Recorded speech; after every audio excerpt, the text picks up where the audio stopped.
우리가 세상을 살아가면서 세상의 중요한 이치라고 이야기하는 것 중에 하나는 인과의 법칙입니다.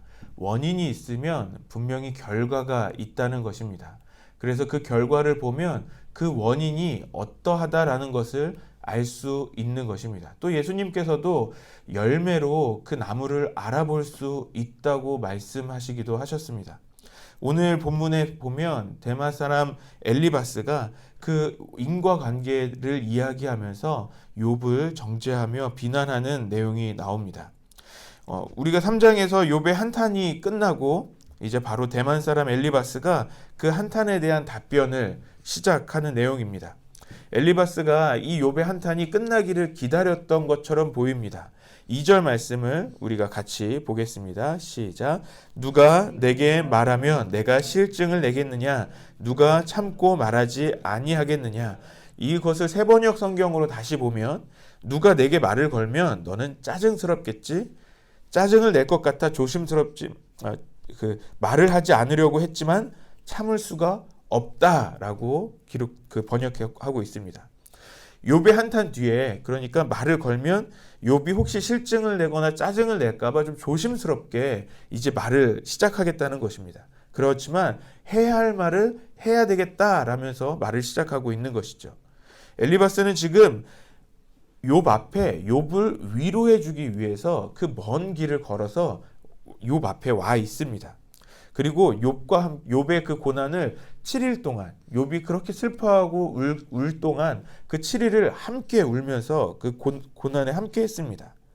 적어도 욥에게 온 이유는 욥을 위로하기 위해서 온 것으로 우리가 볼 수 있었습니다. 그런데 욥이 자신의 생일을 저주하면서 한탄했습니다. 그리고 그 한탄이 끝나기를 기다렸던 엘리바스가 곧바로 욥에게 답변을 시작하고 있는 것입니다. 3절과 4절 말씀을 같이 읽어보겠습니다. 시작. 보라, 전에 내가 여러 사람을 훈계하였고 손이 늘어진 자를 강하게 하였고 넘어지는 자를 말로 붙들어 주었고 약한 자를 강하게 하였거늘. 우리가 지난번에 묵상했던 욥기 1장 3절에 보면 욥은 동방 사람 중에 가장 훌륭한 사람이었다고 말씀이 기록하고 있습니다. 다른 번역에서는 으뜸가는 부자였다라고도 표현하고 있었죠. 이 말은 욥이 그 지역 안에서 굉장히 영향력 있는 사람이었을 것이라고 우리가 이야기했었습니다. 그런데 이 욥이 어떤 일을 했냐면 고난 이전에는 욥은 사람들을 훈계하고 또 가르치는 사람이었다고 합니다. 또 손이 늘어진 자를 강하게 하였고 넘어지는 자를 말로 붙들어주고 또 무릎이 약한 사람을 또 강하게 하는, 그러니까 도움이 필요한 사람들에게 도움을 주는 그런 사람이었다는 것입니다. 하나님을 경외함으로 이웃을 섬기는 그런 사람이었다고 이야기하고 있습니다. 그런데 5절과 6절 말씀을 같이 보시겠습니다. 이제 이 일이 내게 이름에 내게 힘들어하고 이 일이 내게 닥침에 내가 놀라는구나. 내 경외함이 내 자랑이 아니냐? 내 소망이 내 온전한 길이 아니냐? 이제 다른 도움이 필요한 사람들의 그 슬픔과 아픔에 대해서는 그렇게 훈계를 잘하다가 그렇게 잘 도와주었다가 막상 자신이 그 슬픔과 그 아픔 앞에는 자신이 그 말한 대로, 그 훈계한 대로, 가르친 대로 있지 않다라는 것을 말해주는 것입니다. 그 지적하는 것이죠. 과거로부터 욥이 보여왔던 하나님을 경외한 그 온전한 태도가 어디로 갔냐라는 정죄를 지금 하고 있는 것입니다. 결국 욥도 그 도움이 필요했던 그 연약한 사람들과 별 다를 바 없구나라는 것을 말해주는 것 같습니다. 사람은 누구도 자신이 직접 경험하지 않은 그런 삶의 여러 가지 상황을 이해할 수 없습니다. 그래서 우리는 쉽게 다른 사람의 믿음을 비판할 수도 있습니다. 또 비판과 지적이 아닌 또 비판과 지적하면서 그 사람에 대해서 쉽게 평가할 수도 있는 것입니다. 욥의 친구들은 지금 욥을 위로하기 위해서 왔다는 것을 잊어버린 것 같습니다. 엘리바스는 그 욥의 그 한탄을 듣고 그 말이 잘못되었다고 생각하면서 욥을 비난하기 시작합니다. 엘리바스는 인과법칙에 따라서 욥을 판단합니다. 7절과 8절 말씀을 같이 읽겠습니다.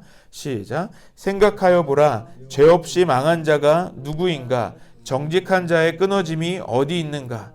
내가 보건대 악을 밭갈고 독을 뿌리는 자는 그대로 거두나니. 욥은 의로운 사람이었습니다. 선한 사람으로서 다른 사람의 도움이 필요한 사람들을 도와주는 그런 사람이었습니다. 하지만 사람들이 모르는 악한 행위가 있을 것이라고 말하고 있는 것입니다. 악으로 밭을 갈고 독을 뿌리는 자는 그대로 거두게 된다는 말은 욥을 정죄하는 것입니다. 세상의 이치, 우리가 중요하게 얘기하는 것처럼 원인이 있으면 결과가 있다는 것이죠.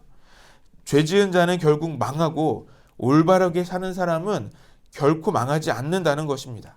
그래서 10절에 사자와 같은 강한 악인일지라도 죄를 지으면 망하게 된다고 엘리바스가 말하고 있습니다. 어떻게 보면 굉장히 성경적이게 보이는 것처럼 성경적이게 보입니다. 또 우리도 쉽게 원인이 있으면 결과가 있다고 이야기합니다. 그런데 한 가지를 간과하고 있는 것이 있습니다. 그것은 무엇이냐면 이 욥의 고난은 정말 욥의 죄로 인한 것이냐는 것입니다. 우리가 욥기를 1장부터 계속 보아왔지만 욥은 의로운 사람이었습니다. 하나님이 기뻐하시는 사람이었습니다. 욥의 고난은 사단의 참소로부터 시작되었습니다. 하나님께서 욥을 믿으셨어요. 하나님은 욥을 기뻐하셨습니다. 그래서 이 고난은 욥의 죄로 인한 것은 아니라는 것입니다. 성경에 보면 모든 것이 원인과 결과가 뚜렷하지 않은, 또 우리가 생각하는 그 원인대로 그 결과가 이루어지지 않는 모습들을 볼 수가 있습니다. 특별히 전도서 7장 15절에 보면 내 허무한 날을 사는 동안 내가 그 모든 일을 살펴보았더니 자기의 의로움에도 불구하고 멸망하는 의인이 있고 자기의 악행에도 불구하고 장수하는 악인이 있으니 라고 말씀하고 있습니다. 무슨 말입니까? 모든 것이 그 인과의 법칙대로 되지 않았다는 것입니다. 정말 의로운 사람인데 멸망하는 의인이 있었고 또 악인인데 장수하는 사람을 보았다는 것입니다.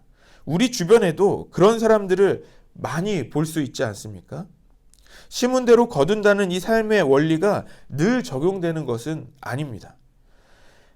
우리가 아는 것처럼 보이는 결과가 전부가 아니라는 것입니다.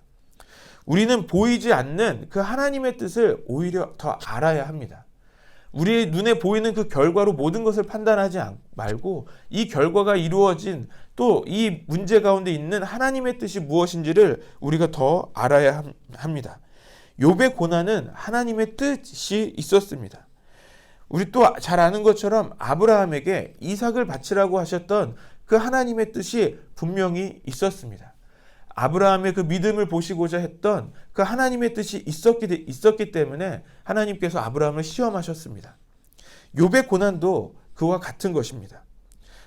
하나님의 뜻이 있었기 때문에 이 고난의 시간들을 욥은 보내고 있는 것입니다. 우리는 어떻게 보면 하나님의 뜻을 잘 모르고 있습니다. 단지 우리 눈에 보이는 그 결과들로 하나님의 뜻을 너무 쉽게 이야기할 수도 모르겠습니다. 그러므로 우리가 해야 하는 일, 우리는 엘리바스처럼 그냥 눈앞에 보이는 결과로 함부로 판단해서는 안 되는 것입니다. 우리가 해야 할 일은 하나님의 뜻을 구해야 하는 것입니다. 그리고 하나님의 뜻을 구하며 오히려 우리 스스로가 겸손하게 있어야 되는 줄 믿습니다. 오늘 우리에게 주시는 말씀은 하나님의 뜻을 알아야 한다는 것입니다. 우리의 눈에 보이는 것으로 쉽게 하나님의 뜻을 판단하지 않고 하나님의 뜻을 구하며 그 뜻을 온전히 알아가는 우리 모든 성도님들이 되시기를 바랍니다. 특별히 하나님의 뜻을 잘 분별하여서 이 남은 2021년에 또 남은 우리의 모든 사역들에 하나님의 뜻을 이루는 우리 교회가 되기를 소망합니다.